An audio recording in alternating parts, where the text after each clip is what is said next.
எங்களை அதிகமாக நேசிக்கிற எங்கள் நல்ல ஆண்டவரே, இந்த காலை பொழுதுக்காக நன்றியோடு உம்மை துதிக்கிறோம், உம்மை ஸ்தோத்திரிக்கிறோம். ஆண்டவரே, உம்மை ஆராதிக்கவும், உம்மை ஸ்தோத்திரிக்கவும், உம்மை பாடி துதிக்கவும் நீர் கொடுத்த கிருபைக்காக, ஸ்லாக்கியத்திற்காக நன்றி செலுத்துகிறோம். இந்த வேளையிலே நாங்கள் உம்முடைய வார்த்தையை தியானிக்கும் முன்பாக உம்முடைய சமூகத்தில் வந்து நிற்கிறோம். ஆண்டவரே, நீர் எங்களோடு கூட பேச வேண்டுமாக ஜெபிக்கிறோம். அடியனுடைய வாயின் வார்த்தைகளும் ஆண்டவரே எங்களுடைய இருதயத்தின் தியானமும் உம்முடைய சமூகத்தில் பிரீதியாக இருப்பதாக ஆண்டவராகிய இயேசுவின் நாமத்தில் ஜெபிக்கிறோம் நல்ல பிதாவே, ஆமென். ஆண்டவரும் இரட்சகருமாகிய இயேசு கிறிஸ்துவின் நாமத்தினாலே கிருபையும் சமாதானமும் நம் யாவருக்கும் உண்டாயிருப்பதாக. ஹல்லேலூயா, ஆமென். இந்த காலவேளையிலே தேவன் அவருடைய வார்த்தையிலிருந்து நமக்கு என்ன பேசுகிறார்? பிரசங்கியின் புஸ்தகத்திலே 3வது அதிகாரத்திலே பிரசங்கி விதமாய் சொல்லுகிறார், ஒவ்வொன்றிற்கும் ஒவ்வொரு காலம் உண்டு. எல்லாவற்றிற்கும் தேவன் காலங்களை வைத்திருக்கிறார். ஒவ்வொன்றிற்கும் ஒவ்வொரு காலம் உண்டு. தேவன் நம்முடைய வாழ்க்கையிலே எல்லாவற்றிற்கும் ஒரு திட்டம் வைத்திருக்கிறார், ஒரு காலம் வைத்திருக்கிறார், ஒரு சித்தம் வைத்திருக்கிறார். ஆமென்.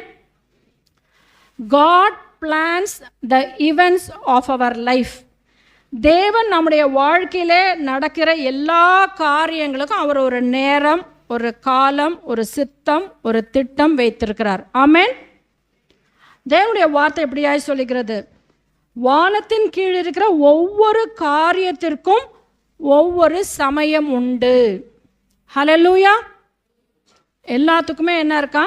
ஒரு நேரம் இருக்கு. இப்போ பேசாத, இப்போ பேசினா சண்டை வரும், இப்போ பேசு, இப்போ பேசினாதான் இந்த காரியத்தை செய்ய முடியும், இன்னும் வாய் மூடிட்டு இருந்தீங்கன்னா இந்த காரியம் சரிப்பட்டு வராது, இப்போ அமைதியாயிரு, இப்போ பேசுகிற காரியம் இல்லை. இது எல்லாவற்றிற்கும் தேவன் ஒரு சமயத்தை வைத்திருக்கிறார். ஹல்லேலூயா. நேரத்தையும் சமயத்தையும் நமக்கு கட்டளையிடுகிற தேவன். Time and chance happens to all என்று சொல்லி தேவனுடைய வார்க்கிறது. நேரமும் சமயமும் நம் எல்லாருக்கும் வாய்க்கும். ஹல்லேலூயா. எல்லா சமயத்திலையுமே நான் கஷ்டப்பட்டுட்டு இருப்பேனா? இல்லை. எல்லா சமயத்திலுமே எனக்கு எல்லாம் நலமா இருக்குமா? இல்லை.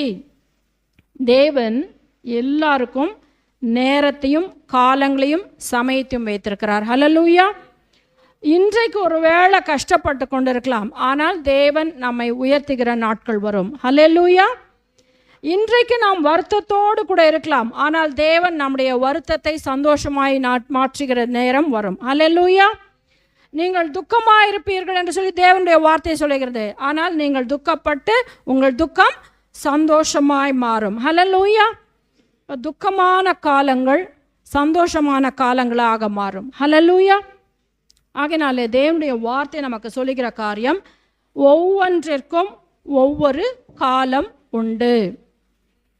பிறக்க ஒரு காலம், இறக்க ஒரு காலம், நட ஒரு காலம், நட்டதை பிடுங்க ஒரு காலம், நடுவதற்கு ஒரு காலம் இருக்கிறது. வெயில் காலத்தில் போய் யாராவது விதைப்பாங்களா? மழை வருகிறதை பார்த்து விதைக்கிறவர்கள் தான் உண்டு.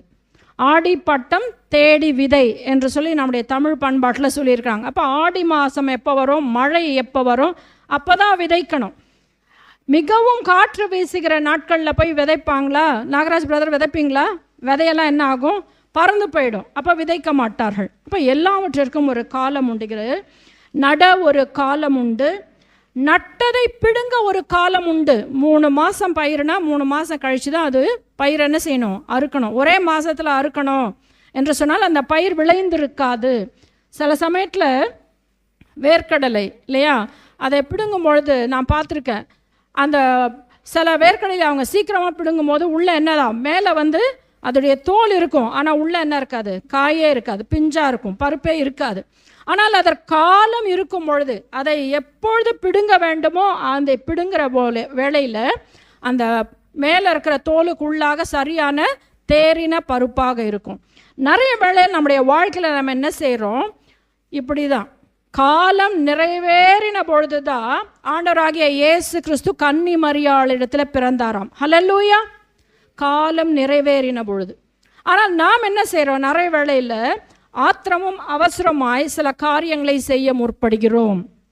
ஆனால் ஆண்டவருடைய வார்த்தை சொல்லுகிறது, நடுவதற்கு ஒரு காலம் இருக்கிறதை போலவே நட்டதை பிடுங்க ஒரு காலம் உண்டு. நான் உழைத்து விட்டேன், நான் விதைத்து விட்டேன், நான் நீர் பாய்ச்சி விட்டேன், நான் களை பிடுங்கி விட்டேன், அதனாலே நான் அறுவடையும் இப்பொழுதே செய்து விடுவேன் என்று சொல்லி வேகமாய் என்னை செய்யும் பொழுது அந்த அறுவடை ஏற்றதாக இருக்காது. இது நான் வெறும் விதையை பற்றியும் அறுவடையை பற்றியும் மட்டும் பேசவில்லை, நம்முடைய உறவுகளை பற்றியும் நான் சொல்லுகிறேன். என் மகனுக்கு கல்யாணம் ஆயிடுச்சு, என் மருமகள் வந்துட்டா, அதனால் நான் மாமியார் ஆயிட்டேன், என் மருமகள் என்னை சொல்கிறபடியெல்லாம் செய்யணும் என்று சொல்லி நான் ஒரு மாமியார் அப்படின்னு ஒரு கோலை கையில் எடுப்பேன்னா அந்த ரிலேஷன்ஷிப் என்ன ஆகும்? It will be ஸ்ட்ரெயின்ட்.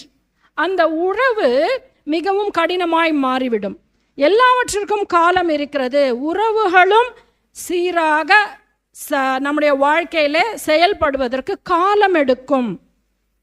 21 வருஷம் அம்மா வீட்டில் இருந்துட்டு வந்திருக்கிற பிள்ளைய ஒரே நாளாக நான் மருமகளாக எல்லா வேலையும் என் வீட்டில் அவள் தான் செய்யணும், எல்லா பொறுப்பும் அவள் தலையில் கட்டிடணும் அப்படின்னு நினச்சா அந்த உறவு மிகவும் கடினமாய் மாறிவிடும். ஏன்னா வீட்டில் சுகமாக தூங்கி எழுந்திரிச்ச பிள்ளை, நேரத்துக்கு அம்மா சாப்பாடு போட்டு வளர்ந்த பிள்ளை, திடீர்னு எல்லாருக்கும் அவள் தான் பரிமாறணும், நீ தான் சமைக்கணும், நான் சமைக்க மாட்டேன், நான் உட்காந்துப்பேன், அப்படியெல்லாம் நான் சில வேளையில் நம்ம நினைப்போம் என்று சொன்னால் அந்த உறவு என்னவாகுமா? கனியாது. ஆகையினாலே உறவுகள் கனிய வேண்டும் என்று சொன்னாலும் நேரம் எடுக்கும். ஹல்லேலூயா.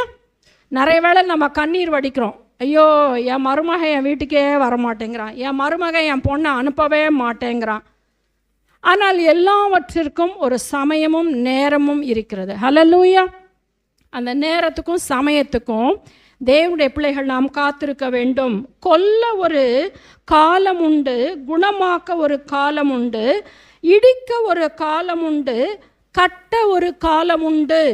தேவனுடைய வார்த்தை சொல்கிறது, கொல்றதுக்கு கூட ஒரு காலம் உண்டா. எதை கொல்லுவதற்கு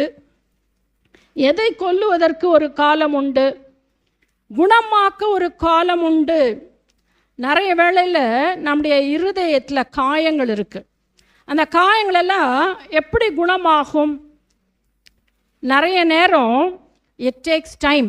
நிறைய வேளைகளில் நம்முடைய உள்ளான காயங்கள், என்ன அப்படி பேசிட்டாங்க, என்ன அப்படி சொல்லிட்டாங்க, அந்த வார்த்தை என்ன மனசு உடைஞ்சு போச்சு, இனி நான் அந்த பக்கமே போகிறதுக்கு எனக்கு முடியாது என்று மனசு வலிக்கிற காயங்கள் எல்லாம் குணமாக்க என்ன இருக்கா? ஒரு காலம் உண்டு. இட் ஹேஸ்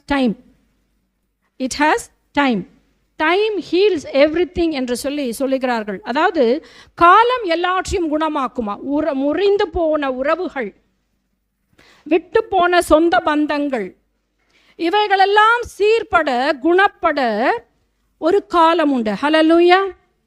எனக்கு என்னுடைய அக்கா குடும்பத்தோடு, என்னுடைய அம்மா அப்பா குடும்பத்தோடு நான் இயேசுவை ஏற்றுக்கொண்ட பிறகு அவர்கள் குடும்பமாக எங்களை ஏற்றுக்கொள்ள 12 வருடங்கள் ஆயிற்று. ஹல்லேலூயா.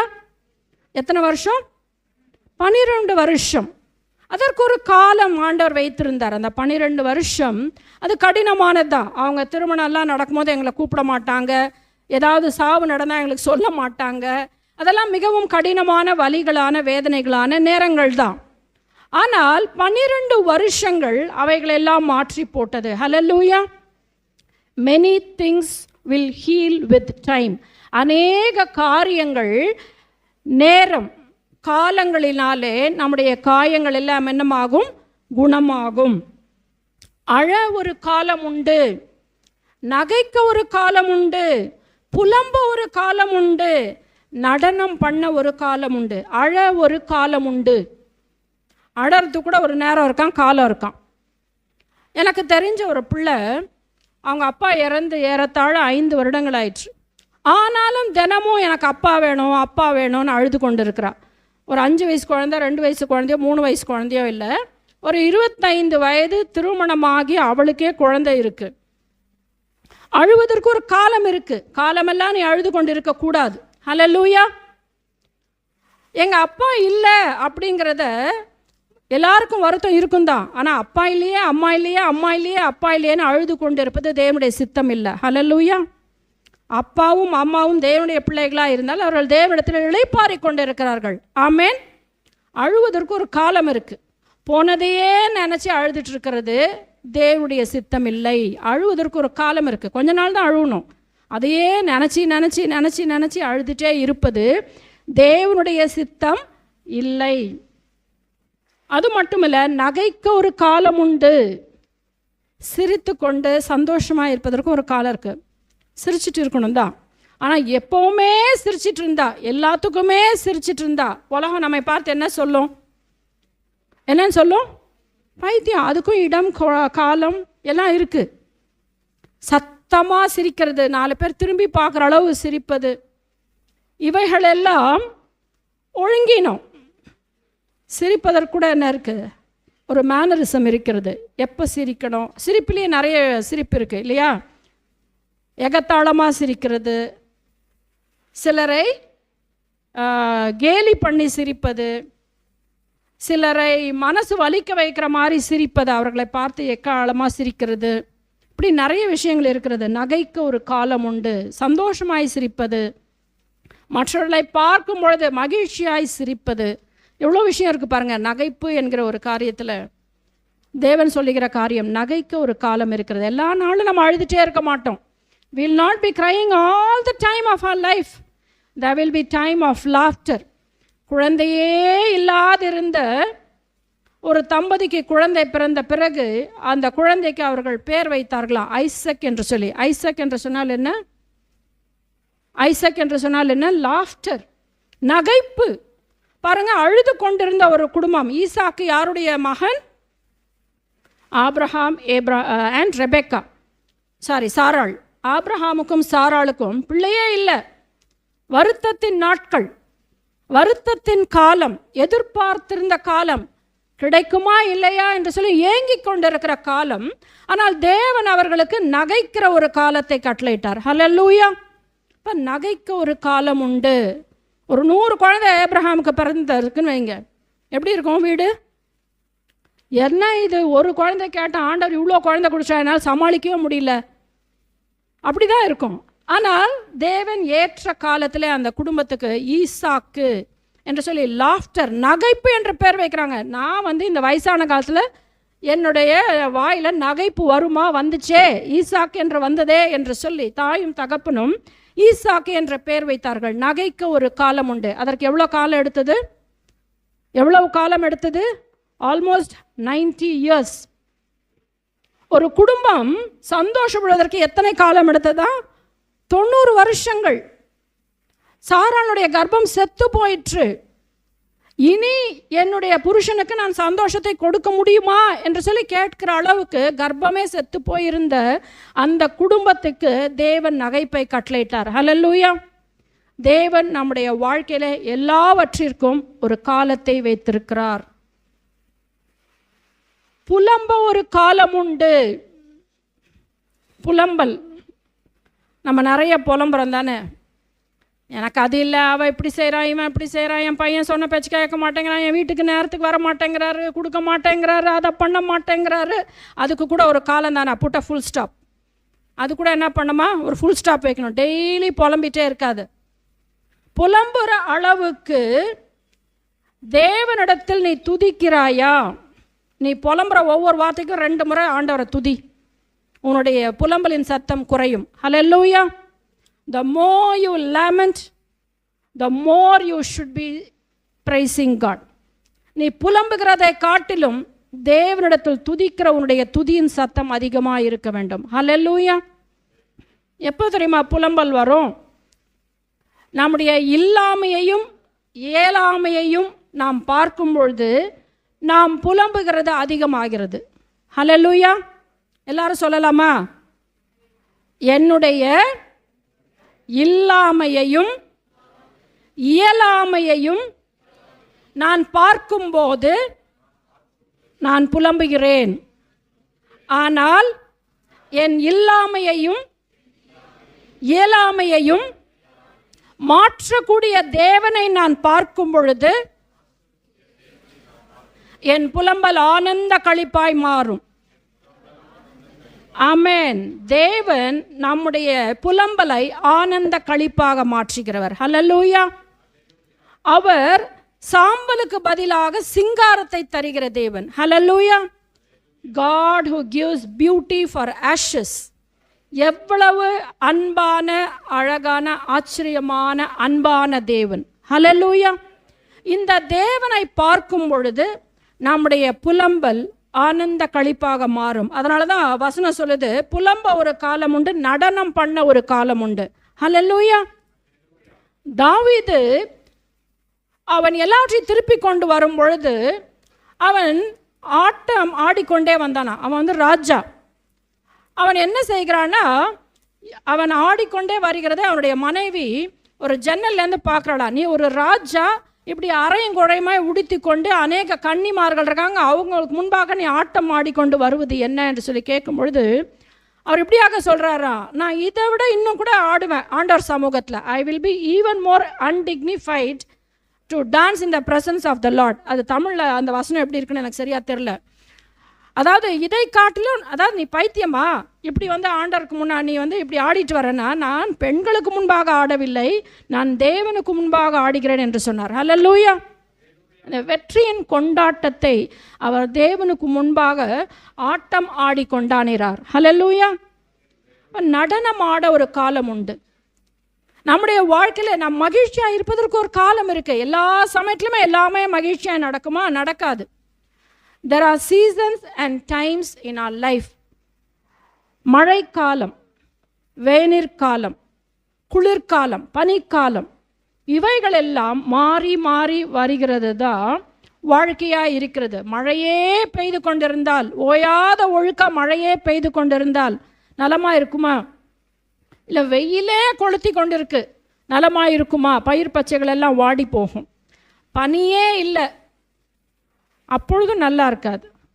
கோடைக்காலம், மாரிக்காலம், இவைகளெல்லாம் தேவன் படைத்திருக்கிறது போலவே ஒவ்வொரு காலங்களும் ஒவ்வொரு சீசனும் மாறி மாறி வருகிறது போலவே தேவன் நம்முடைய வாழ்க்கையிலும் இப்படிப்பட்ட காலங்களை வைத்திருக்கிறார். ஹல்லேலூயா. சங்கீதம் 31:15 வாசிக்கலாம்.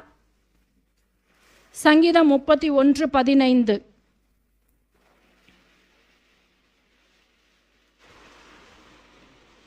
என் காலங்கள் உன் கரத்தில் இருக்கிறது. ஆமென். என் சத்துருக்களின் கைக்கும் என்னை துன்பப்படுத்துகிறவர்களின் கைக்கும் என்னை தப்புவியும். ஆமென். அந்த முதல் வார்த்தை தான், என் காலங்கள் உமது கரத்தில் இருக்கிறது. Hallelujah. My times are in your hands. யாருடைய கரத்தில் நம்முடைய காலங்கள் இருக்கிறதா? ஆண்டவருடைய கரத்தில். நிறைய வேளையில் எதுக்கு ஆண்டவரே என்ன வச்சிருக்கிறீங்க, சீக்கிரமாக எடுத்துக்கோங்க ஆண்டவரே, போய் சேர்ந்தா நல்லா இருக்கும். உன் காலங்கள் தேவனுடைய கரத்தில் இருக்கிறது. ஹல்லேலூயா. அவர் எவ்வளவு நாள் நீ இருக்கணும்னு நினைச்சிருக்காரோ அவ்வளோ நாள் நம்ம இருக்கதான் இருக்கணும். ஆமென், ஆமென். கர்த்தருடைய கரத்திலே நம்முடைய காலங்கள் இருக்கிறது. அது ஒருவேளை அழுகையின் காலமாக இருக்கலாம், காத்திருப்பின் காலமாக இருக்கலாம், வலியின் காலமாக இருக்கலாம், அல்லது நகைக்கிற புலம்புற காலமாக இருக்கலாம், அல்லது நடுகிற காலமாக இருக்கலாம், அல்லது நட்டதை பிடுங்குகிற காலமாக இருக்கலாம். எதுவாக இருந்தாலும் நம்முடைய காலங்கள் எல்லாம் தேவனுடைய கரத்தில் இருக்கிறது. ஹல்லேலூயா. அதனால் நம்முடைய காலங்கள் பத்திரமாக இருக்கிறது. ஹல்லேலூயா. ஆமென். தேட ஒரு காலம் உண்டு, இழக்க ஒரு காலம் உண்டு. 6வது வசனம், காப்பாற்ற ஒரு காலம் உண்டு, எரிந்துவிட ஒரு காலம் உண்டு. காப்பாற்ற ஒரு காலம் உண்டு.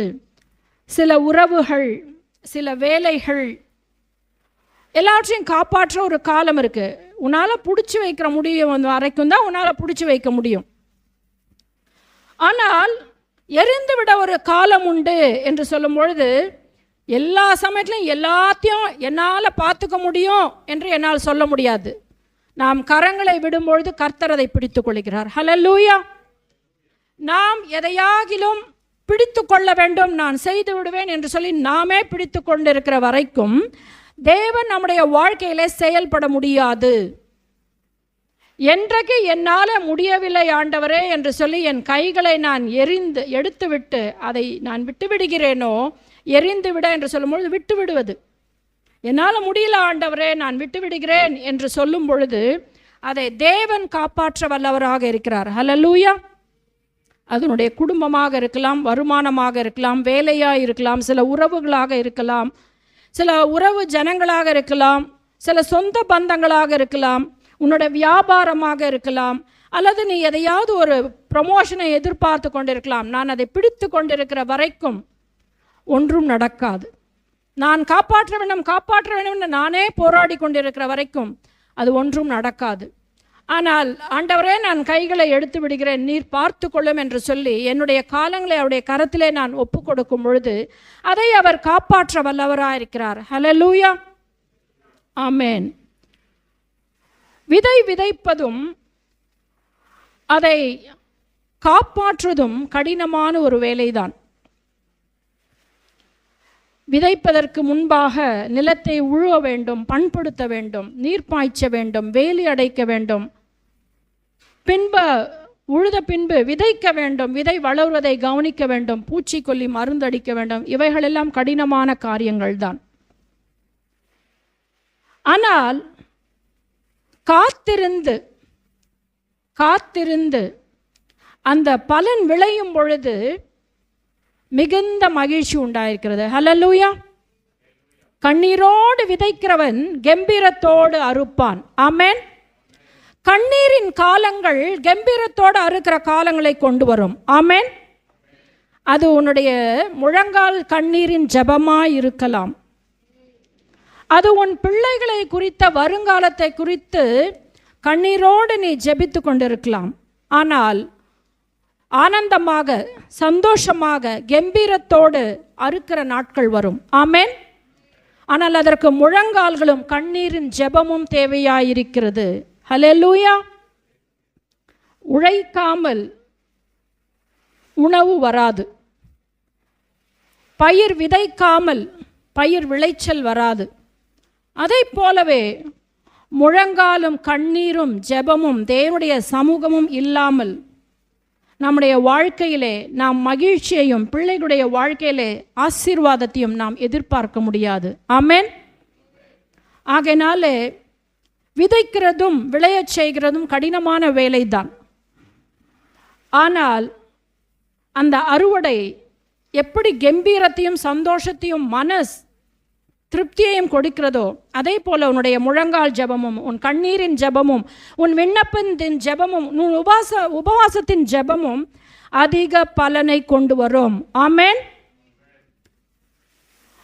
மலை மேல் ஏறி செல்லுகிற அனுபவங்கள் நமக்கு வரும். That is called as mountain top experiences. இப்போ விமனுடைய வாழ்க்கையை பார்க்கும் பொழுது திருமணம் ஆச்சரியமாய் நடந்துச்சு. It is a mountain top experience இல்லையா? அப்படின்னா நான் ஏறிவிட்டேன், நான் கடந்து வந்து விட்டேன் என்று சொல்லி ஆனந்தப்படுகிற ஒரு அனுபவம் நம்முடைய வாழ்க்கையில எல்லாம் கூட அப்படி நடக்கு. ஆனால் பள்ளத்தாக்குகளும் இந்த வாழ்க்கையின் காலங்கள், நம்முடைய வாழ்க்கையின் பகுதி தான். மலையே எல்லா சமயத்திலும் இருக்காது. மவுண்டன் டாப் எக்ஸ்பீரியன்ஸே எல்லா சமயத்திலும் இருக்காது. பள்ளத்தாக்கின் வழிகளிலும் நாம் கடந்து வர கற்றுக்கொள்ள வேண்டும். ஹல்லேலூயா. தேவன் இவைகளை எல்லாம் நம்முடைய வாழ்க்கையில் என்ன செய்திருக்கிறாரோ வைத்திருக்கிறார். எப்படி ஒரு கோயரில் ஒரு கோயர் மாஸ்டர், கண்டக்டர்னு சொல்லுவாங்க அவரை, கோயர் கண்டக்டர். அவர் என்ன செய்வார், இப்படி சொல்லும்போது இப்படி கையை உயர்த்தினா அவங்க வேக உயரமாக பாடணும். அதாவது தே ஹேவ் டு சிங் அதாவது அந்த ஸ்ருதியை ஏற்றி பாடணும். இப்படி சொல்லும்பொழுது ஸ்ருதி இறங்கணும், இப்படி சொல்லும்போது வாய் அமைதியாக இருக்கணும். அவர் எப்படியெல்லாம் கைகளை அசைக்கிறாரோ அதற்கேற்றாற்போல் இசை கருவிகளையும் பாடுகிறவர்கள் பாடலையும் பாடுவது போல அவர் எப்படி அந்த பாடலை நடத்துகிறாரோ அதை போலவே தேவன் நம்முடைய வாழ்க்கையில் இவைகளை எல்லாம் வைத்திருக்கிறார். ஹல்லேலூயா. ஆங்கிலத்தில் சொல்லணும்னா God is orchestrating the events of our life. தேவன் நம்முடைய வாழ்க்கையின் எல்லா காரியங்களையும் அவர் வைத்திருக்கிறாராம். சில வேளையில் நெசவு செய்கிறவர்கள் நெசவு செய்யும் பொழுது அந்த பலவிதமான வர்ணங்கள் உள்ள அந்த நூல்களை வைத்து அவர்கள் அந்த நெசவு செய்யும் பொழுது பார்ப்பதற்கு ஒன்றும் நமக்கு புரியாது. ஏனென்று சொன்னால் அநேக வேளைகளில் அந்த டிசைன் என்ன என்று சொல்லி நமக்கு தெரியாது. அதற்கு தலைகீழாய் பார்த்தால் இன்னும் ஒன்றும் புரியாது, அங்கங்கே தொங்கிக் கொண்டிருக்கும். ஆனால் அது முடிவடைந்த பிறகு அந்த நெசவாளி ஒரு அழகான ஒரு வஸ்திரத்தை அவன் செய்கிறான் என்பதை நாம் பார்க்க முடியும். அதே போல தான் நம்முடைய வாழ்க்கையில் நிறைய காலங்களில், நிறைய சமயங்களில் என் வாழ்க்கையில் என்ன நடக்கிறது என்று சொல்லி நாம் புரிந்து கொள்ள முடியாமல் இருக்கிற சூழ்நிலைகளில் the grand weaver is making his design in your life. அந்த தேவன் அவர் ஒரு நெசவாளியை போல ஒரு அழகான டிசைனை உன்னுடைய வாழ்க்கையிலே அவர் வரைந்து கொண்டிருக்கிறார், அவர் வடிவமைத்து கொண்டிருக்கிறார். ஹல்லேலூயா. ஒவ்வொரு காலங்களையும் சமயங்களையும் நாம் ஏற்றுக்கொள்ள வேண்டும். எப்பொழுது நாம் நம்முடைய வாழ்க்கையிலே எல்லா காலங்களையும் சமயங்களையும் ஏற்றுக்கொள்ள நாம் நம்மை ஒப்புவிக்கிறோமோ அப்பொழுது நம்முடைய வாழ்க்கையிலே மன ரம்யமும் சமாதானமும் உண்டாயிருக்கும். ஹல்லேலூயா.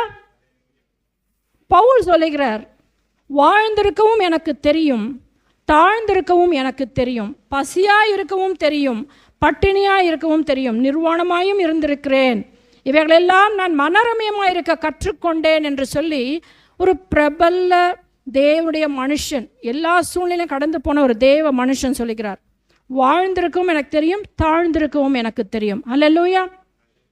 Accepting each phase of your life. அதுதான் நம்முடைய வாழ்க்கையிலே சமாதானத்தை நமக்கு கொடுக்கும். எல்லா ஞாயிற்றுக்கிழமையிலும் கறி தான் இருக்கணும் கட்டாயம் கிடையாது. எல்லா கிறிஸ்மஸுக்கும் துணி தான் எடுக்கணும் கட்டாயம் கிடையாது. அப்படி இருப்போம் என்று சொன்னால் நம்முடைய வாழ்க்கையிலே அது பெரிய சமாதானத்தை கொண்டு வரும். ஆனால் அதற்கு நாம் எதிர்த்து நிற்கும் பொழுது, இல்லை இல்லை என் வாழ்க்கையில் இப்படி நடக்க முடியாது, இப்படி தான் நடக்கணும் ஆண்டவரே என்று நாம் எதிர்த்து நிற்கும் பொழுது நமக்கு மிஞ்சுவது மன வலியும் மன ரணமும் கண்ணீரும் தான்.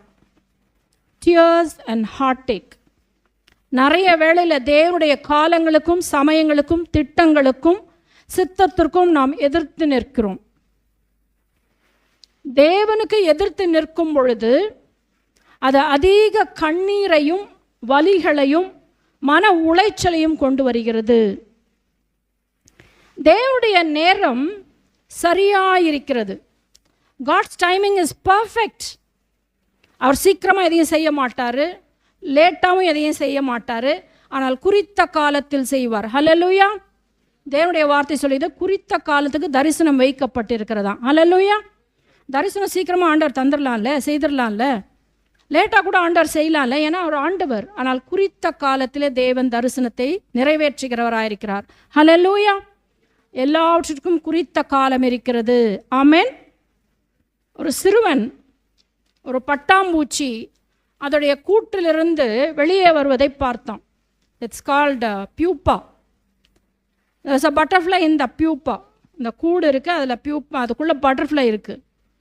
அந்த பட்டர்ஃப்ளை என்ன செய்கிறது, அந்த கூட்டை உடைத்து கொண்டு வருவதற்கு முயற்சி செய்து கொண்டிருக்கிறதை ஒரு சிறுவன் பார்த்தான். ரொம்ப நேரமாக மெதுவாக கொஞ்சம் கொஞ்சமாக அதோடைய ரெக்கை வெளியே வருகிறதும், அது ஒரு காலை வெளியே விடுவதும், அது ட்ரை பண்ணிகிட்டே இருக்கிறத பார்த்து, ஐயோ இந்த பூச்சி ரொம்ப கஷ்டப்படுத்துது என்று சொல்லி அந்த கூட்டை வேகமாக என்ன செய்தான், உடைத்து அந்த பறவையை வெளியே அந்த பட்டர்ஃப்ளையை வெளியே விட்டான்.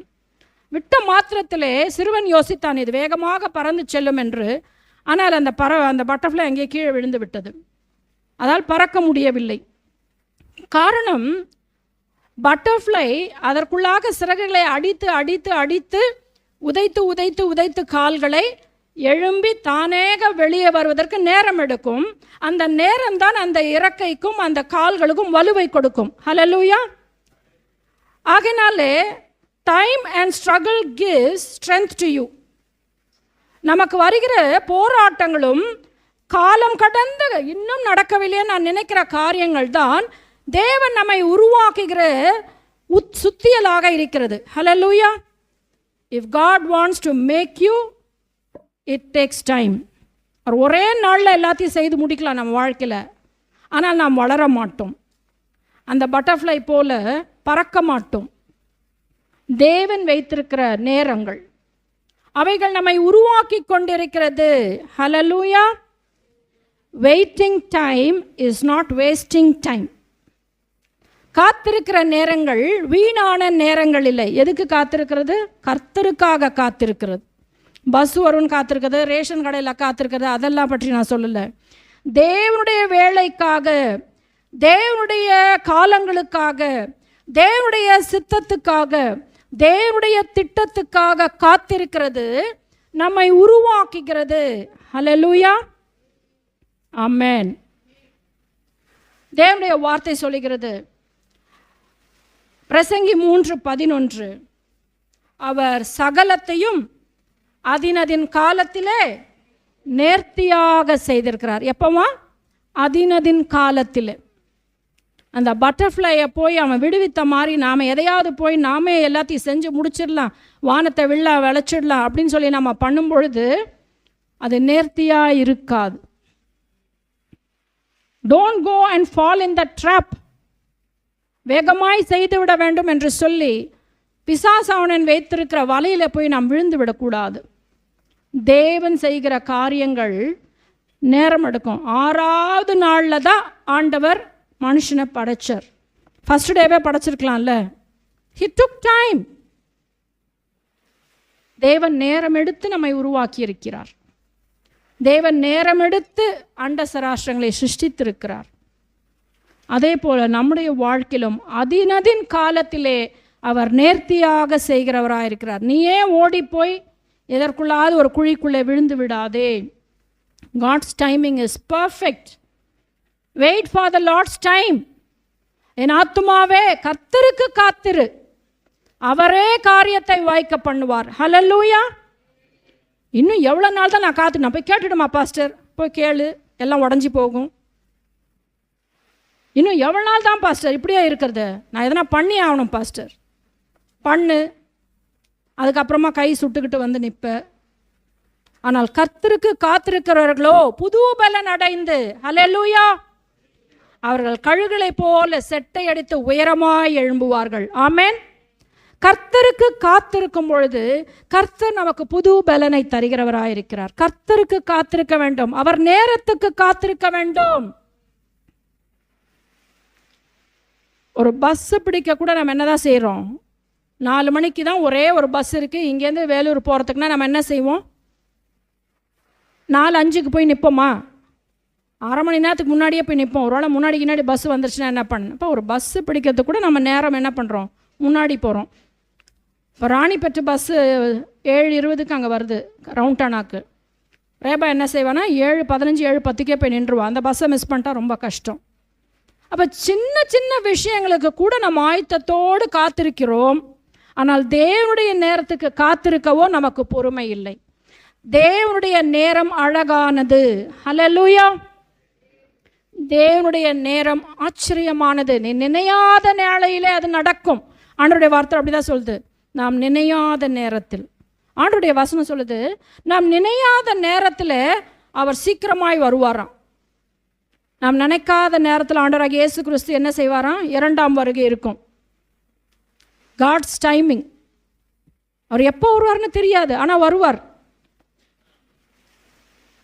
ஆகையினாலே எல்லாவற்றிற்கும் ஒரு காலம் உண்டு. தேவன் நம்முடைய வாழ்க்கையின் காரியங்களை முன் குறித்திருக்கிறார். ஒரு பழம், ஒரு மாம்பழம், இல்லைன்னா இங்கே இருக்குது மரத்தில் வாழைப்பழம். இப்போ அது காயாதான் இருக்குது. அதை எடுத்து வைத்தால் கனியுமா? அது மரத்திலே இருந்து இதுக்கு நேரம் கொடுத்தா தான் அது கனியும். அதே போல் அநேக காரியங்கள் நம்முடைய வாழ்க்கையிலே நேரம் எடுக்கும். ஆனால் அந்த நேரத்துக்கு நாம் காத்திருக்க வேண்டும். அதை இப்போது கட் பண்ணி புகையெல்லாம் போட்டால் கூட ஒரு வேளை பழுக்குமா இருக்கும், ஆனால் ருசியாக இருக்குமா? நாகராஜ் பிரதர், காயாக இருக்குது, அதை பழுக்க வச்சா இப்போ ருசிக்குமா? அரையாக காயாக இருக்குது, இன்னும் கொஞ்சம் நாள் போனால் தானே. அப்போ தேவன் எல்லாவற்றுக்கும் ஒரு நேரத்தை வைத்திருக்கிறார். ஓகே, 2வது காரியம், தேவன் நம்முடைய வாழ்க்கையின் காரியங்களை கண்டிஷன் வச்சுருக்காராம். He predetermines the conditions of life. நம்முடைய வாழ்க்கையில் இப்படிலாம் இருக்கணும் என்று சொல்லி சில கண்டிஷன்ஸ் வச்சுருக்காராம். அதெல்லாம் என்னன்னு வாசித்தா மிகவும் ஆச்சரியமாக இருக்கிறது. தேவன் நம்மை பற்றி வைத்திருக்கிற சித்தம். ஆண்டவருடைய வசனம் அப்படி சொல்லுது, 10வது வசனத்தை வாசிக்கலாம். 3:10. மனுபுத்திரர் பாடுபடும்படி தேவன் அவர்களுக்கு நியமித்த தொல்லையை கண்டேன். தேவன் நியமித்த தொல்லையை கண்டேன். அதாவது பிரசங்கி சொல்கிறாரு, உட்காருங்க பிளஸி சிஸ்டர். தேவனுடைய வார்த்தை என்ன சொல்கிறாருன்னா, பிரசங்கி சொல்கிறாரு, மனுபுத்திரர் பாடுபடும்படி தேவன் அவர்களுக்கு நியமித்த தொல்லையை கண்டேன். நான் இது வரைக்கும் சொல்கிறேன், மனுபுத்திரர் பாடுபடும்படி தேவன் அவர்களுக்கு நியமித்திருக்கிறார். அல்லேலூயா. நீ பாடுபட வேண்டும், வேலை செய்ய வேண்டும் தான் அதுக்கு அர்த்தம். வேலை செய்யணுங்கிறது தேவன் என்ன வச்சுருக்காரா, நமக்கு ஒரு நியமத்தை வச்சிருக்கிறார். நான் வேலைக்கே போக மாட்டேன், சாப்பாடு மட்டும் எப்படி சாப்பிடுவேன், வேலை செய்யாதவன் சாப்பிடாது இருக்க கடவன் வசனம் சொல்லுது.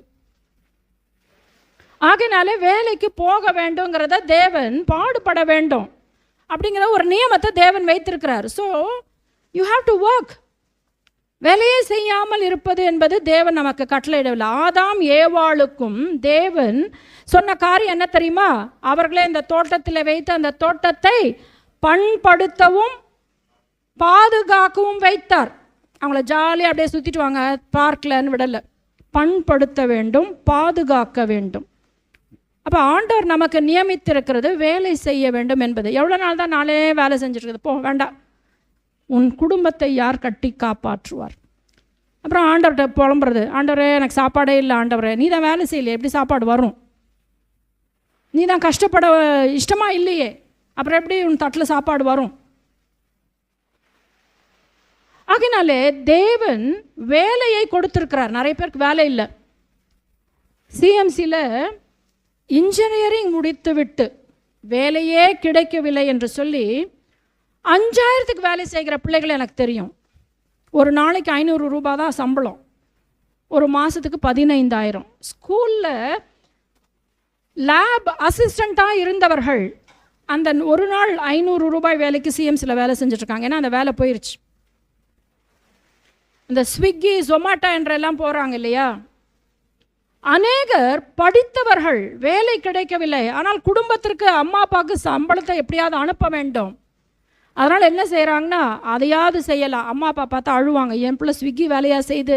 ஆனால் வேலை செய்கிறதுக்கு அது பெரிய காரியமாய் தெரியவில்லை. நான் வேலை செய்ய வேண்டும், உண்மையாய் உழைக்க வேண்டும், அதனால் வருமானத்தை எப்படியாவது நான் ஈட்ட வேண்டும், என் குடும்பத்தை காப்பாற்றணும்னு சொல்லி வேலை செய்கிறாங்க. ஒரு வேலையும் உண்மையாய் செய்தால் அதில் கௌரவ குறைச்சல் இல்லை. ஹல்லேலூயா.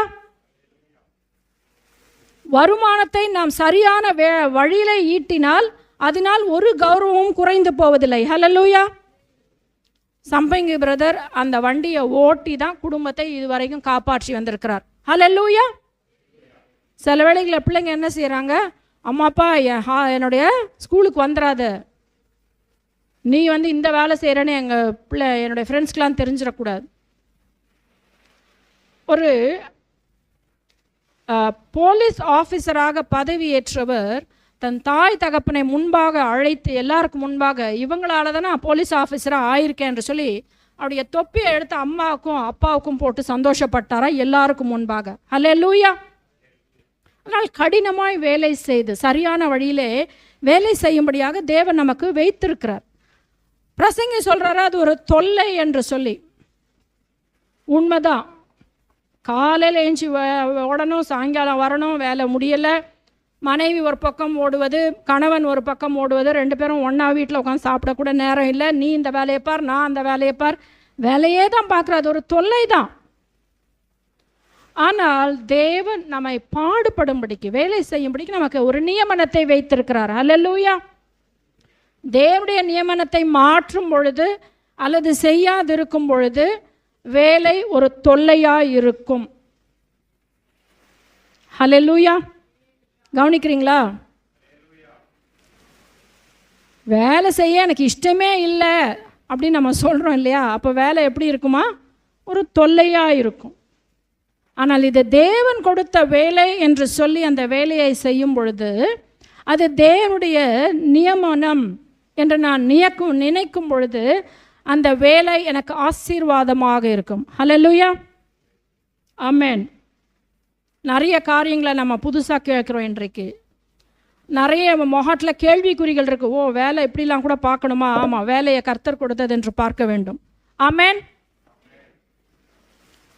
அதற்கு அடுத்ததாக 12வது வசனம், தேவன் என்ன செய்கிறாரா? மகிழ்ச்சியாயிருப்பதும், ஆண்டவர் என்ன சொல்கிறாரா? நீ எப்படி இருக்கணுமா? மகிழ்ச்சியாயிருன்னு ஆண்டவர் சொல்கிறார். அது தேவனுடைய நியமனம்.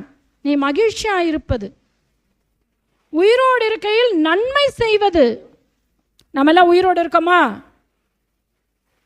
ஹலோ, ஹல்லேலூயா. அப்போ என்ன செய்யணுமா? உயிரோடு இருப்பதும் தேவனுடைய அனுக்கிரகம். உயிரோடு இருந்தால் என்ன செய்யணுமா? நன்மை செய்ய வேண்டும். அதுவும் தேவன் நம் வாழ்க்கையில் வைத்திருக்கிற ஒரு நியமனம்.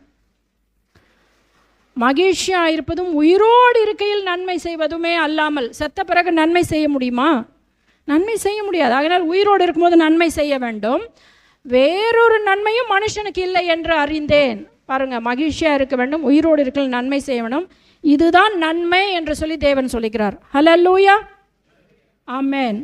அது மட்டுமில்லை, ஆண்டவருடைய வார்த்தை சொல்லுகிறது 13வது வசனம், அன்றியும் மனுஷர் யாவரும் புசித்து குடித்து தங்கள் சகல பிரயாசத்தின் பலனையும் அனுபவிப்பது தேவனுடைய அனுக்கிரகம். வேலை வேலை வேலை நல்லது தான். நீ புசித்து குடித்து உன் பிரயாசத்தின் பலனை அனுபவிக்கிறாயா? இல்லை, கடனே கட்டிகிட்ருக்கோம், வட்டிக்கே கொடுத்துட்ருக்கோம், பொண்ணுக்கே செலவு பண்ணிகிட்ருக்கேன், பையனுக்கே செலவு பண்ணிகிட்ருக்கேன், ரொட்டேஷனே பண்ணிகிட்ருக்கிறேன். உன் பலனை நீ அனுபவிக்க வேண்டும். அது தேவனுடைய அனுக்கிரகம். ஹல்லேலூயா. They may eat and drink and find satisfaction in their toil. உன் பிரயாசத்தின் பலன், உன் பிரயாசத்தின் மன நிறைவு, உன் பிரயாசத்தின் சந்தோஷம், அது தேவனுடைய அனுக்கிரகம். அதை நாம் தேட வேண்டும். ஆண்டவர் சொல்கிறார், அது என்னுடைய அனுக்கிரகம்ப்பா, நான் அதை உனக்கு தருவேன்னு சொல்கிறாரு. ஆனால் அதற்கு நாம் தேவன் சொல்லுகிற காரியங்கள் எல்லாம் செய்ய வேண்டும். அதோடு கூட 14வது வசனத்தில் கடைசியில் இப்படி போட்டிருக்கு, மனுஷர் தமது சமூகத்தில் பயந்திருக்கும்படி தேவன் எப்படி செய்து வருகிறார். நாம் என்ன செய்ய வேண்டுமா? தேவனுக்கு பயந்து இருக்க வேண்டுமா? தேவனுக்கு பயந்து இருக்க வேணும். பொய் சொல்கிறதுக்கு பயப்படணும், ஏமாத்துறதுக்கு பயப்படணும், கெட்ட வார்த்தை பேசுறதுக்கு பயப்படணும், திருட்டுத்தனம் பண்ணுறதுக்கு பயப்படணும். இந்த பயம்லாம் நமக்கு வருதா? அப்படி பயம் வருதுன்னா நம்ம கர்த்தருக்கு பயப்படுகிறோம். பயம் வரல அப்படின்னா கர்த்தருக்கு பயப்படவில்லை. சர்ச்சுக்கு வந்து காணிக்க போடுறது தான் தேவனுக்கு பயம் நான் நினைக்கிறோம். ஆனால் ஒவ்வொரு நாளும் நம்முடைய வாழ்க்கை எப்படி இருக்கிறது? மற்றவர்களை பற்றி அலசடியாய் பேசுகிறோமா? மற்றவர்களை பற்றி அவதூறாய் பேசுகிறோமா? மற்றவர்களை மட்டம் தட்டி குறை சொல்லுகிறோமா? இவைகளெல்லாம் தேவனுக்கு பயப்படுகிற பிள்ளைகள் செய்யக்கூடிய காரியங்கள் இல்லை. பாட்டு பாடி கைகளை உயரத்தில் இப்படி கையை தூக்கி காணிக்க போட்டு சர்ச்சுக்கு வந்து பயபக்தியாக 4 பேருக்கு ஸ்தோத்திரம் பண்ணினால் கர்த்தருக்கு பயப்படுகிற பயம் என்று நாம் நினைக்கிறோம். அது ஒரு சின்ன பார்ட். கர்த்தருக்கு பயப்படுறது ஒரு சின்ன ஒரு விஷயம் அது. ஆனால் ஒவ்வொரு நாளும் நம்முடைய வாழ்க்கை எப்படி இருக்கிறது, நம்முடைய வாழ்க்கை முறை எப்படி இருக்கிறது, நம்முடைய சிந்தையிலே அவர் தாட்ஸ், ஒருவேளை நம்முடைய மற்றவங்க பார்க்குறாங்கன்னு சொல்லி நம்ம எல்லாம் சரியாக செய்யலாம், ஆனால் நம்முடைய நினைவுகள் எப்படி இருக்கிறது? ஆண்டவருடைய வார்த்தை சொல்லுகிறது, let the mind of Christ be in you. பிலிப்பியரில் இயேசு கிறிஸ்துவின் சிந்தை உங்களில் இருப்பதாக. அவர் தாட் லைஃப், நம்முடைய நினைவுகள், நம்முடைய சிந்தைகள், அவைகளில் கூட நாம் பாவம் பண்ணாத ஒரு லெவலுக்குள்ளாக நம்முடைய ஆவிக்குரிய வாழ்க்கையில் கடந்து போக வேண்டுமாம். என் சிந்தையிலே நான் ஒருவரை தவறாக யோசிப்பேன் என்று சொல்லி என் உள்ளம் உறுத்துச்சுன்னா நலம், சிந்திக்காமல் இருப்பது இன்னும் நலம். ஹல்லேலூயா. ஆகினாலே தேவனுக்கு பயப்பட வேண்டும் என்று சொல்லி தேவனுடைய வார்த்தை சொல்லுகிறது. ஸோ முதல் காரியமாக தேவன் நம் வாழ்க்கையின் காரியங்களை குறித்திருக்கிறார். 2வது காரியங்களாக தேவன் நம்முடைய வாழ்க்கையின் காரியங்களில் என்னெல்லாம் கண்டிஷன்ஸ் இருக்க வேண்டும் என்று சொல்லி அவர் வகையறுத்து வைத்திருக்கிறார். மூன்றாவதாக ஒரு காரியம், 3:15 வாசிக்கலாம். நடந்தது, இப்பொழுதும் நடக்கிறது, ஆமென், இனி நடக்கப் போகிறதும், முன்னமே நடந்தது, நடந்ததையோ தேவன் விசாரிப்பார். ஹல்லேலூயா. நடந்ததையோ தேவன் விசாரிப்பார். முன் நடந்ததே இப்பொழுதும் நடக்கிறது அப்படின்னா என்னன்னா, முன்னாடி கூட தான் அப்படி நடந்துச்சு, இப்போ அப்படி தான் நடக்குது. நோவாவின் காலத்தில் பெண் கொடுத்து கொண்டும் பெண் எடுத்துக்கொண்டும் இருந்தார்கள்.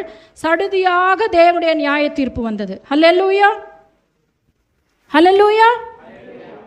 அதே போல இப்பவும் நடந்து கொண்டு இருக்கிறது. பெண் கொடுத்து கொண்டும் பெண் எடுத்துக்கொண்டும் குடித்து கொண்டும் வெறித்து கொண்டும் இருக்கிறார்கள். தேவன் சடுதியாக வருவார். ஹல்லேலூயா. நடந்ததையோ தேவன் விசாரிப்பார். நியாயம் தீர்க்கிற காலம் வரும். தேவன் நியாயம் தீர்க்கிறவராக இருக்கிறார். அது மட்டுமல்ல, அவர் எல்லாவற்றையும் சரிப்படுத்துகிறவராக இருக்கிறார். ஆமென். 17வது வசனம், சகல எண்ணங்களையும், பார்த்தீங்களா, சகல செய்கைகளையும் நியாயம் தீர்க்கும் காலம் இனி இருக்கிறபடியால் நியாயம் தீர்க்கிற ஒரு காலம். அழ ஒரு காலம், நகைக்க ஒரு காலம், பிடுங்க ஒரு காலம், நாட்டுவதற்கு ஒரு காலம், கட்ட ஒரு காலம், இடிக்க ஒரு காலம், புலம்ப ஒரு காலம்லாம் சொன்னோம். இப்போ தேவனுடைய வார்த்தை என்ன சொல்லுது? சகல எண்ணங்களையும் சகல செய்கைகளையும் நியாயம் தீர்க்கும் காலம் இனி இருக்கிறபடியால் சன்மார்க்கனையும் துன்மார்க்கனையும் தேவன் நியாயம் தீர்ப்பார் என்று என் உள்ளத்திலே எண்ணினேன். ஹல்லேலூயா. இப்போ நியாயம் தீர்க்கிற ஒரு காலமும் வருகிறது. ஆமென். அப்போ அந்த நியாய தீர்ப்பின் காலத்திலே தேவனுடைய பிள்ளைகள் எப்படியாக இருக்க வேண்டும்? தேவன் இரண்டாக பிரித்தாராம். ஒரு சைடு தேவனுடைய பிள்ளைகள், இன்னொரு சைடு தேவனை அறியாத பிள்ளைகள். அவங்களெல்லாம் பிரித்து ஆண்டவர் சொன்னாராம், you gave me food when I was hungry. நான் பசியாக இருந்தேன், எனக்கு ஆகாரம் கொடுத்தீங்க. நான் தாகமாக இருந்தேன், எனக்கு தண்ணீர் கொடுத்தீங்க. அதனால் என்னுடைய ராஜ்யத்தில் பிரவேசிங்க. இப்போ அவங்களாம் கேட்டாங்களா, ஆண்டவர் இதெல்லாம் நாங்கள் எப்போ பண்ணோம்? இந்த சிறியரில் யாருக்கு இப்படி செய்தீர்களோ அதை எனக்கே செய்தீர்கள் என்று சொல்லி அந்த கூட்டத்தை பார்த்து ஆண்டவர் எச்சரித்தாராம். அப்ரிஷியேட் பண்ணினார், மெச்சினார். ஆனால் அடுத்த கூட்டத்தை பார்த்து, நான் பசியாக இருந்தேன், நீங்கள் எனக்கு புசிக்க கொடுக்கவில்லை. நான் தாகமாக இருந்தேன், எனக்கு தண்ணீர் கொடுக்கவில்லை. வியாதியாக இருந்தேன், விசாரிக்கவில்லை. நான் சிறைச்சாலையில் இருந்தேன், என்னை பார்க்கவில்லை. ஆகையினால என்னை விட்டு அகன்று போங்கள். நியாயம் தீர்க்கிற காலம் ஒன்று வருகிறது. தேவனுடைய ராஜ்யம் வருகிற காலம் ஒன்று வருகிறது. ஆண்டவராகிய இயேசு கிறிஸ்து மறுபடியும் வருகிற இரண்டாம் வருகையின் காலம் வருகிறது. அந்த காலத்தை நோக்கி நாம் ஆயத்தப்பட வேண்டும். 10 கன்னிமார்கள் மணவாளனை தேடி போனார்கள். மணவாளன் வர நேரமான பொழுது 5 பேர் தூங்கி விட்டார்கள். ஆனால் மற்ற 5 பேர் தங்கள் விளக்குகளில் எண்ணெய் ஊற்றி திரியை சரி செய்து காத்து கொண்டிருந்தார்கள். மணி அடித்தது, மணவாளன் வந்தார். உடனே ஆயத்தமாக இருந்தவர்கள், ரெடியாக இருந்தவங்களாம் அவர் வந்த உடனே விளக்கெலாம் எடுத்துகிட்டு போயிட்டாங்க. ஆனால் அடுத்த 5 பேர் என்ன இல்லை, ஆயத்தமாக இருக்கவில்லை. ஆகையினால என்ன நடந்தது என்று சொன்னால், அவர்கள் போய் நம்ம எண்ணெய் வாங்கிட்டு வரலாம், நம்ம விளக்கில் எண்ணெய் இல்லைன்னு சொல்லி அவங்க போகிற நேரத்தில் மணவாளன் தங்கியிருந்த அந்த கதவு சாத்தப்பட்டது. ஆகையினாலே அவர்கள் முன்பாக அவர்கள் அதற்குள்ளாக போக முடியவில்லை. அவர்கள் விடுபட்டு போனார்கள். தேவனுடைய ராஜ்யம், தேவனுடைய காலம் சீக்கிரமாய் வருகிறது. ஜனத்துக்கு விரோதமாய் ஜனம், ராஜ்யத்துக்கு விரோதமாய் ராஜ்யம், பஞ்சங்கள், கொள்ளை நோய்கள், பூமி அதிர்ச்சிகள், இவைகளெல்லாம் வேதனைகளுக்கு ஆரம்பம் என்று சொல்லி தேவனுடைய வார்த்தை சொல்கிறது. அதோ வனாந்திரத்தில் இருக்கிறார் என்று சொல்வார்களானால் புறப்படாதிருங்கள். இதோ அறை வீட்டுக்குள் இருக்கிறார் என்று சொன்னால் நம்பாதிருங்கள். அதை சொல்லக்கூடிய ஒரு காலம் வரும். இயேசு கிறிஸ்து வந்துட்டாரு, அந்த சர்ச்சில் இருக்கிறாரு. இயேசு கிறிஸ்து வந்துட்டாரு, இந்த சர்ச்சில் இருக்கிறாரு. இயேசு கிறிஸ்து இருக்கிறாரு, அங்கே இருக்கிறாரு என்று சொன்னால் போகாதிருங்கள். மின்னல் கிழக்கிலிருந்து தோன்றி மேற்கு வரைக்கும் பிரகாசிக்கிறது போல மனுஷகுமாரனுடைய வருகையும் இருக்கும். ஹல்லேலூயா. அவர் வர்ற காலம் நேரம் யாருக்கும் தெரியாது என்று சொல்லி வேதம் சொல்லுகிறது. ஹல்லேலூயா. பிதாவை தவிர வேறு ஒருவருக்கும், இயேசு கிறிஸ்துவுக்கு கூட அவர் மறுபடியும் எப்போ வரப்போறாருன்னு தெரியாதான். ஹல்லேலூயா. ஆண்டவருடைய வார்த்தை அப்படிதான் சொல்லுது. பிதாவானவர் தம்முடைய ஆதீனத்தில் வைத்திருக்கிற காலங்களையும் வேளைகளையும் அறிகிறது உங்களுக்கு அடுத்தது இல்லை. நிறைய வேளை நம்ம ஆண்டவர் எப்போ ஆண்டவர் நடக்கும், எப்போ ஆண்டவர் நடக்கும், எப்போ தான் செய்வீங்க ஆண்டவரே? அது என்ன இன்ஸ்டன்ட் நூடல்ஸா, தண்ணி ஊற்றுனதும் அந்த வெந்து போகிறதுக்கு? அவருடைய சித்தங்கள், அவருடைய திட்டங்களுக்கு காலங்கள் வேளைகள் உண்டு. ஹல்லேலூயா. ஆண்டவர் காலங்கள் வேளைகள் எல்லாவற்றையும் நம்முடைய வாழ்க்கையில் வைத்திருக்கிறார். ஆனால் அந்த காலங்களும் நேரங்களும் நன்மைக்காக தான் வைத்திருக்கிறார். நம்மை பார்த்து காத்திரு என்று அவர் சொல்லும் பொழுது காத்திருப்பது மிகுந்த ஆசீர்வாதம். ஆண்டவருடைய காரியங்கள் எல்லாம் நேரம் எடுக்கும். ஈவன் இயேசு கிறிஸ்து பிறப்பதற்கு கூட முன்னறிவித்த ஏசாயா 600 வருஷத்துக்கு முன்னாடி சொன்னார், உங்களுக்கு ஒரு குமாரன் கொடுக்கப்படுவார். உடனே வந்துட்டாரா? 2வது நாள் வரல. 3வது நாள் வந்தாரா? வரல. 1 மாதம் ஆச்சு வரல. 1 வருஷம் ஆச்சு வரல. 2 வருஷம் ஆச்சு வரல. 600 வருஷங்களுக்கு முன்பாக முன்னறிவித்தார் ஏசாயா தீர்க்கதரிசி. இன்றைக்கும் அறிவிக்கப்பட்டிருக்கிறது. ஆண்டவராகிய இயேசு கிறிஸ்து எப்படி எடுத்துக்கொள்ளப்பட்டாரோ அப்படியே திரும்பவும் வருவார். ஆனால் எப்பொழுது வருவார் நமக்கு தெரியாது. ஆனால் வருவார். 2025 வருடங்கள் ஆகிவிட்டது. ஆனாலும் அவர் வருவார்.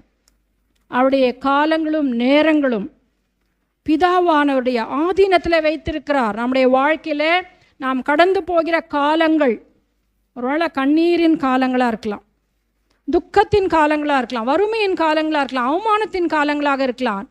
ஆனால் அவைகளை எல்லாம் தேவன் மாற்றுவார். ஹல்லேலூயா. ஆனால் நாம் தேவனுக்காக காத்திருக்க வேண்டும். அழ ஒரு காலம் உண்டு, அழுதுகிட்டே இருக்க மாட்டேன். நகைப்பின் காலம் வருகிறது. ஹல்லேலூயா. புலம்பலின் காலமாகவே இருக்காது, நடனம் ஆடுகிற காலங்கள் வரும். ஆமென். கட்டிக்கிட்டே இருக்கிற காலமாக இருக்காது. நானே செய்துகிட்டு இருக்கிறேன்ற காலம் இல்லாமல் கட்டினதை இடிக்கிற காலங்களும் வரும், பிடுங்குற காலம் வரும், அறுக்கிற காலங்கள் வரும். தேவன் எல்லாவற்றையும் அதின் காலத்தில் நேர்த்தியாய் செய்கிற தேவன். ஆகையினால இந்த தேவனுடைய கரங்களிலே நம்முடைய காலங்களை ஒப்பு கொடுக்கும் பொழுது அவர் நம்முடைய காலங்களை அவருடைய கரத்தில் வைத்து பாதுகாக்கவும் வழிநடத்தவும் காப்பாற்றவும் வல்லவராக இருக்கிறார். ஆமென். கர்த்தர் நம்மை ஆசீர்வதிப்பாராக. சதா காலமும் நமது தேவன் மரண பரியந்தம் நம்மை நடத்திடுவா.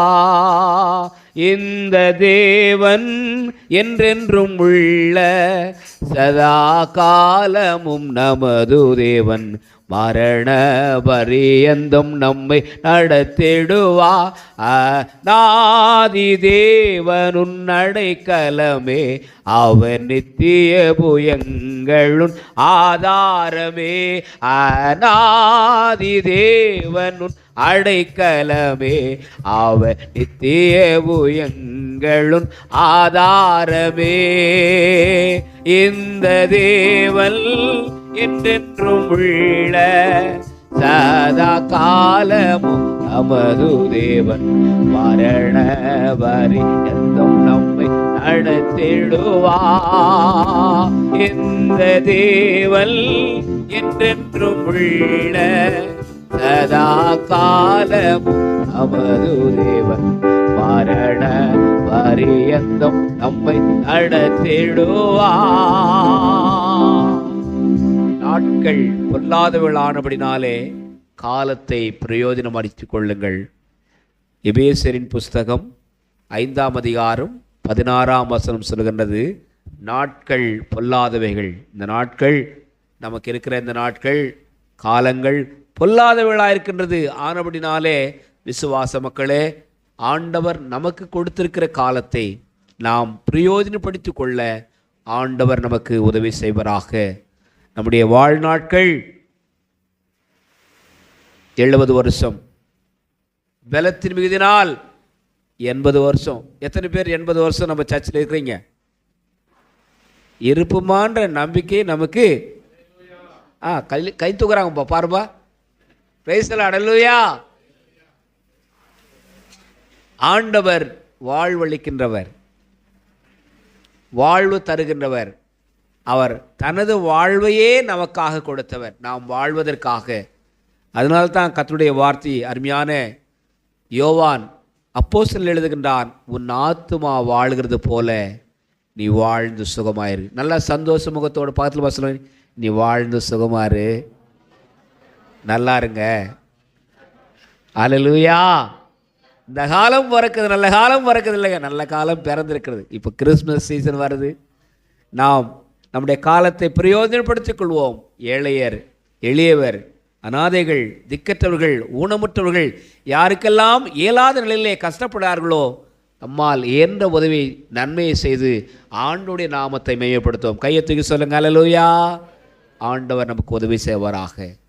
இந்த காலங்களிலே நமக்கு இந்த கஷ்டம், நஷ்டம், இழப்பு, வேதனை, வலிகளெல்லாம் நிவாரணமாக அதினதின் காலத்தில் அதினதின் காரியத்தை நேர்த்தியாய் செய்கிற ஆண்டவருடைய கரத்திலே நம்மை நாம் ஒப்பு கொடுப்போம். கண்கள் மூடி ஜெபிக்கலாம். பிதாவே, நாங்கள் உமக்கு நன்றி சொல்லுகின்றோம். எங்கள் காலங்கள் உமது கரத்திற்கு சுவாமி. நாங்கள் சாகணும்னு நினைச்சா கூட சாவு வராது ஐயா. ஆண்டவரே, நாங்கள் வாழ்வதுவே உங்கள் வாழ்வாக ஆண்டவர் இருக்கிறது ஐயா. எங்களை வாழ வைக்கின்ற தெய்வம், எங்களுக்கு வாழ்வு கொடுக்கின்ற தெய்வம், எங்களுக்கு வளங்களும் நலங்களும் கூட்டி வழங்குகின்ற ஆண்டவர். ஆண்டவரே, இன்றைக்கு பிரசங்கின் புஸ்தகத்திலே நாங்கள் வாசித்த பிரகாரமாக ஆண்டவரே, ஒவ்வொன்றுக்கும் ஒரு காலம் உண்டு.